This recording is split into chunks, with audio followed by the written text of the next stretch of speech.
ఇక్కడ ఈ గర్భగుడిలో దీపధూప నైవేద్యం పెట్టడానికి ఈ గుడికి ఒక పూజారి ఉండడు,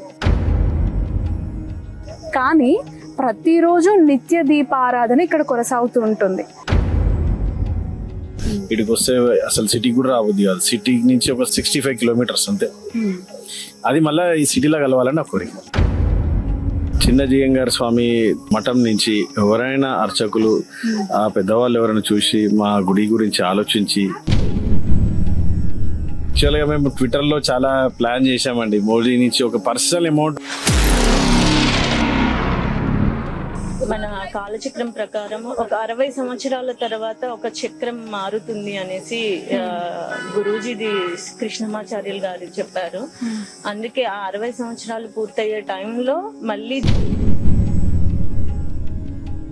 వారం రోజులలో అది ఏకంగా పంచాయతన హనుమాన్ ఆలయంగా నామకరణం జరిగి క్షేత్రపాలక సంకటహర ఆంజనేయ స్వామిగా తిరిగి నామకరణం చేయడం అయింది. నేను భూగర్భ హనుమంతుడినే, నేను ఇలాగే పూజలు అందుకోవాలనుకుంటున్నాను, సో మీరు గుడి నిర్మాణం సాగించండి, నన్ను ఇలాగే ఉంచి అనేసి స్వామివారు క్వశ్చన్ వేసినప్పుడు చూపించి పెట్టినప్పుడు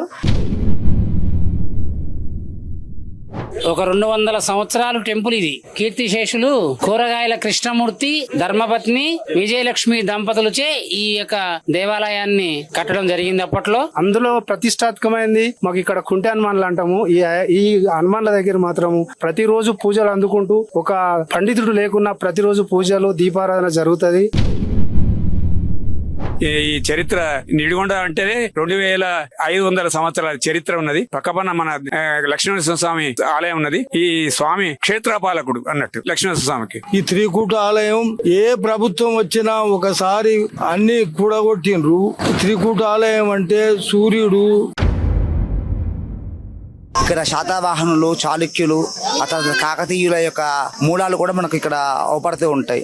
వారు నిర్మించినటువంటి ఆలయాలు, శాసనాలు, ఇట్లా అనేకమైనటువంటి అపూర్వమైనటువంటి శిల్పాలు కూడా మనకి ఇక్కడ కానవస్తూ ఉన్నాయి. గణపతి దేవుని యొక్క చెల్లెలు కుందమామ్మని ఇక్కడ ఉండేటువంటి నర్తవాది రుద్రదేవునికి ఇచ్చి వివాహం చేయడము. ఆ వివాహం చేసినటువంటి సమయంలో పక్కకి ఉన్నటువంటి కుందాల గ్రామాన్ని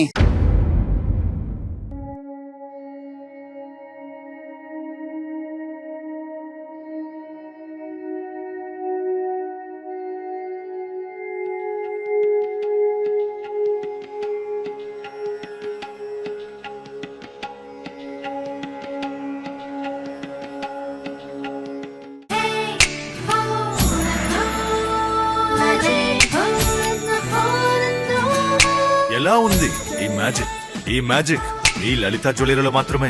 పాత నగలిచ్చి 5 to 11 months లో అదే బరువుకి కొత్త నగలు తీసుకోండి. ఎక్స్ట్రాగా ₹1 కూడా ఇవ్వకండి. Magic old gold exchange. అయ్యగారు, సంకటహర క్షేత్రపాలక ఆంజనేయ స్వామి టెంపుల్ కి సంబంధించి పునరుద్ధరణ, అది కూడా హనుమాన్ జయంతి రోజు. అసలు వాట్ ఆర్ ది స్పెషాలిటీస్? అసలు ఇంత వైభవపేతంగా మీ ఆధ్వర్యంలో జరుగుతున్న ఈ వేడుకలకు సంబంధించి ఏం చెప్తారు? జై శ్రీరామ్, జై జై శ్రీరామ్. ఆపదామపహర్తారం దాతారం సర్వసంపదాం లోకాభిరామం శ్రీరామం భూయో భూయోర్నమామ్యహం. ఈరోజు హనుమ జయంతి ఉత్సవం. హనుమంతుడు జన్మించిన దినం కాబట్టి ఈరోజు హనుమ జయంతి చాలా పవిత్రమైన రోజు. అన్ని గ్రామాల్లో కూడా ఈరోజు హనుమ జయంతి ఉత్సవం చేసుకుంటారు. అలాగే ఇది ఒక 200 సంవత్సరాలు టెంపుల్ ఇది. కీర్తిశేషులు కూరగాయల కృష్ణమూర్తి ధర్మపత్ని విజయలక్ష్మి దంపతులచే ఈ యొక్క దేవాలయాన్ని కట్టడం జరిగింది అప్పట్లో. ఇప్పుడు 200 సంవత్సరాలు కాబట్టి దీనిని ఇంకా డెవలప్ చేయాలని వాళ్ళ యొక్క వంశపారంకులందరూ కూడా దీనిని ఈరోజు ఇక్కడ శంకుస్థాపన కార్యక్రమం, భూమి పూజ అనంతరం కూడా పొద్దునుంచి ఆంజనేయ స్వామికి అభిషేకము పంచామృతంతో, అలాగే అలంకరణ, ఆ తర్వాత అష్టోత్తర పూజలు, అనంతరం తీర్థప్రసాదాలు, గోష్ఠి అందరూ కూడా ఆశీర్వచనం ఉంటుంది. ఈ గ్రామము అందరూ కూడా వారి యొక్క వంశం అంతా కూడా ఆయురారోగ్య అష్టైశ్వర్యాలు కలగాలని ప్రార్థిస్తూ ఈరోజు ఈ ఉత్సవాన్ని జరుపుకోవడం జరుగుతుంది. హనుమంతుడు యొక్క జయంతి అనేది చాలా పవిత్రమైంది. హనుమస్సేయి సర్వసుఖకరయు. ఎవరైతే హనుమంతుని పూజిస్తారో సేవిస్తారో వాళ్ళకి సర్వసుఖాలు కలుగుతాయి అని మనకి చరిత్ర చెబుతోంది. అందుకని ఈరోజు హనుమ జయంతి ఉత్సవం అనేది ప్రతి పల్లెల్లోనూ ప్రతి గ్రామంలోనూ అత్యంత వైభవంగా చేసుకుంటారు. ఈరోజు వీరు కూడా హైదరాబాద్ నుంచి ఇక్కడికి వచ్చి ఈ గ్రామంలో అందరూ కలిసి హనుమ జయంతి ఉత్సవాన్ని జరుపుకోవటం అందరికీ కూడా శుభం చేకూరాలని మేము ప్రార్థిస్తూ జై శ్రీమన్నారాయణ. హనుమంతుడు అంటే ధైర్యానికి ప్రతీకగా, హనుమంతుడు అంటే మన భూత ప్రేత పిచాచ గ్రహదోష నివారకుడు హనుమంతుడు. గ్రహాల యొక్క దోషం కానీ వివాహం కాకపోయినా సంతానం కాకపోయినా ఈ హనుమంతుడు పూజ చేసుకోవటం వలన గ్రహ దోషాలు కూడా నివారణ అవుతాయి. అందుకని హనుమంతుడు అనేది చాలా పవర్ఫుల్. హనుమంతుడు లేని గ్రామం అంటూ లేదు. ఉత్తర దక్షిణ భారతదేశం ఎక్కడైనా చూడండి, ప్రతి 10 ఇళ్ళున్నా అక్కడ ఒక హనుమంతుని పెట్టుకుంటాడు. ఎందుకంటే ఆ గ్రామాన్ని రక్షించేవాడు.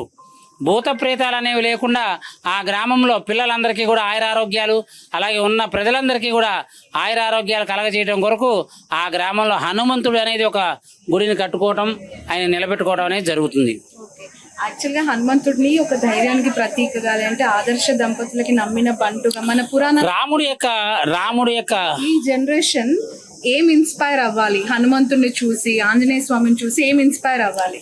ఇప్పుడు రాముడి యొక్క రామభక్తుడు ఎవరు అంటే హనుమంతుడు. రాముడిని నామిన బంటు ఆయన రాముడు తప్ప రెండొకడు లేడు అనుకున్న విధంగా ఆయన ఎక్కడ ఉన్నాడు ఆంజనేయ స్వామి, రాముడు ఎక్కడ ఉన్నాడంటే హృదయంలో చూపిస్తాడు. మరి అంత శక్తి గలవాడు ఆంజనేయ స్వామి. కాబట్టి మనందరం కూడా ఆంజనేయ స్వామిని నమ్మితే మనకున్న అన్ని కష్టాలన్నీ దూరం అయిపోయి సుఖ సంపదలు కలుగుతాయి. ఈ యొక్క జనరేషన్లో పిల్లలకి ఎటువంటి భూత ప్రేతాలు గ్రహ దోషాలు భయం అనేది లేకుండా ఉండాలంటే హనుమంతుడికి పూజ చేయాలి. ప్రతి మంగళవారం కానీ శనివారం కానీ హనుమత్ ప్రదక్షిణ చేయటం వలన సర్వత్రా విజయం కలుగుతుంది, శుభం చేకూరుతుంది. చాలా మంది గుడికి వచ్చి దర్శించుకున్నామా, వెళ్ళిపోయామా, ఫోటోలు దిగామా వరకు వచ్చేసింది. బట్ ఇలాంటి వాళ్ళు తమ జనరేషన్స్ ని పాస్ చేయడం, మన పిల్లలకి ఫస్ట్ మనం ఒక క్రమశిక్షణ నేర్పాలి. పెద్ద తల్లిదండ్రులు, పెద్దలు, బ్రాహ్మణులు అనే వారిని మనం గౌరవించాలి. అలాంటివన్నీ జరుగుతూ దేవాలయానికి వెళ్ళటము, అలాగే కొన్ని స్తోత్ర పాఠాలు చేసుకోవటము, అలాగే పూజా కార్యక్రమాలు చేసుకుంటూ ఉంటే వాళ్ళు కూడా వంశంగా ఆ విధంగా రోజు రోజుకి కూడా వాళ్ళు కూడా వృద్ధి చెందుతూ ఉంటారు. ఇవాళ జనరేషన్ బట్టి పిల్లలందరికీ కూడా భక్తి తక్కువ, మామూలుగా టీవీలు ఈ సుఖాలు అలవాటు పడిపోయి భగవంతుని చాలా దూరం చేసుకుంటున్నారు. బ్రాహ్మణ్ని గౌరవించడం కూడా తక్కువ అవుతుంది. కాబట్టి మనం తల్లిదండ్రులని బ్రాహ్మణ్ని గౌరవిస్తూ భగవత్ ఆరాధన చేయటం వల్ల మనకి మంచి సుకృతమైన జన్మ కలుగుతుంది. ఈ జన్మలో మనం భగవంతుని ఆరాధించాలి. వాళ్ళ తాత పేరున ఈ స్థాయిలో డెవలప్మెంట్ చేస్తున్న ఈ గుడికి సంబంధించి అంటే వాళ్ళని చూస్తే ఏమనిపిస్తుంది? వాళ్ళు చాలా ఇప్పుడు ఇవాళ కాలాన్ని బట్టి వాళ్ళు తీసుకున్న నిర్ణయం చాలా మంచిది. భగవత్ కార్యక్రమం ఇంకా మంచిగా చేయాలి, గ్రామం బాగుపడాలని కోరుకోవడం కూడా చాలా విజయం. ఆ దంపతులు, వాళ్ళ యొక్క కుటుంబము, ఆ యొక్క వంశపారంపర్యం అందరూ కూడా ఆయురారోగ్య అష్టైశ్వర్యాలతో సుఖ సంపదలతో సుఖంగా ఉండాలి, గ్రామస్తులందరూ బాగుండాలని ఈ నిర్ణయం తీసుకోవడం చాలా మంచి నిర్ణయము. ఇది భగవంతుడి యొక్క అనుగ్రహం అని మేము భావిస్తున్నాం.